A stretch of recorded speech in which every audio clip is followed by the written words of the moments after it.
Sisi walemavu tunapenda sana mpira kwa sababu mimi kama kipa daka vizuri sana tu. Na nimekuwa mwepesi vizuri tu. Nimefanya vizuri mpaka kocha kanipa nafasi ya kuwa kipa namba 1 kwa mkoa wa Songwe. Hapa mimi ndio kipa mkoa. Maana tangu hata hapo nilipokuwa vizuri na mkoa miwili nilikuwa ni kipa wa shule. Kwa hiyo nilipopata changamoto ya mkono, alivyokuja kocha kanikochi. Changamoto tulionayo ni vifaa. Kwa wale walio ambao na miguu wenzangu, changamoto ni magongo. Mimi kama kipa, glovu za kuvaa mikononi sina. Napenda sana mpira.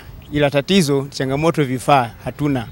Pia mpira nacheza, ni changamoto vitenda kazi hatuna. Kwa hiyo tukonomba msaada tusaidiwe. Magongo na mpira na viatu. Kwa mfano kama mimi namba 6 nacheza, beki nacheza, niko vizuri. Mpira toka 2016 nilipokuwa nafanyia mazoezi, nilikuwa natumia gongo moja. Baadaye namshukuru mheshimiwa Mwamlima hapa nitafutia magongo haya mawili, nikaanifanyisha mazoezi.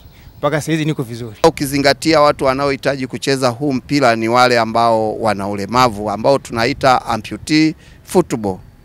Watu hawa wana hamu sana ya kucheza mpira, lakini tatizo kubwa ambalo tunalo na hasa katika mkoa wetu wa Songwe na hasa katika wilaya yetu hii ya Momba, halmashauri ya mji wa Tunduma, ni vifaa vya kuchezea kama vile magongo. Magongo ni special, hayatakiwi magongo haya ya kawaida. Kwa hiyo yanatakiwa magongo ambayo yameandaliwa kama walivyokuwa mmeona Tembo Warriors kitaifa ambavyo ilikuwa inacheza. Kwa hiyo na sisi tunatakiwa kuchezea magongo ya aina hiyo yenye viwango vya juu. Lakini pia tunahitaji kuwa na mipira ya kuchezea. Mipira ni ya kawaida tu kama hiyo wanayochezea watu wengine, lakini tunahitaji pia kuwa na viatu, tunahitaji kuwa na gloves kwa ajili ya magolikipa. Mchezo huu ni mchezo ambao umeanza tangu 2022 na kwa wale ambao walishuhudia ni mchezo ambao umeichukua Tanzania kuiweka katika medali ya michezo wa mpira wa miguu na hasa kidunia, kwa sababu tumeshiriki kuanzia mashindano ya taifa, tukashiriki mashindano ya Afrika, lakini tukashiriki mashindano ya kombe la dunia. Kwa hiyo ni mchezo ambao kwa Tanzania hii tunaweza tukasema kwamba ni mchezo mojawapo ambao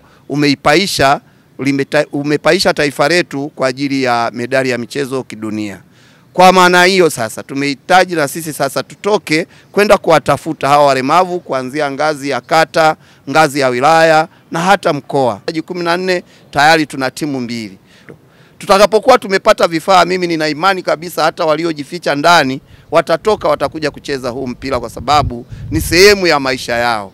Kwa lengo kubwa sisi tunahitaji mtusaidie, wadhamini muwepo, mjitokeze, lakini serikali kwa ujumla iweke mkono wake ili watoto hawa waendelee kufanya mazoezi. Tumeamua kuwatoa walemavu ndani wacheze mpira wafanane na watu wengine. Tarajio yetu tukikusanyika na tukapata vifaa, tunatarajia kuanza kambi muda sio mrefu ya mazoezi, kwa sababu mwezi wa 7 kuna mashindano ya kitaifa. Kwa hiyo tunatamani na sisi mwezi wa 7 angalau tukashiriki hiyo ligi ya kitaifa.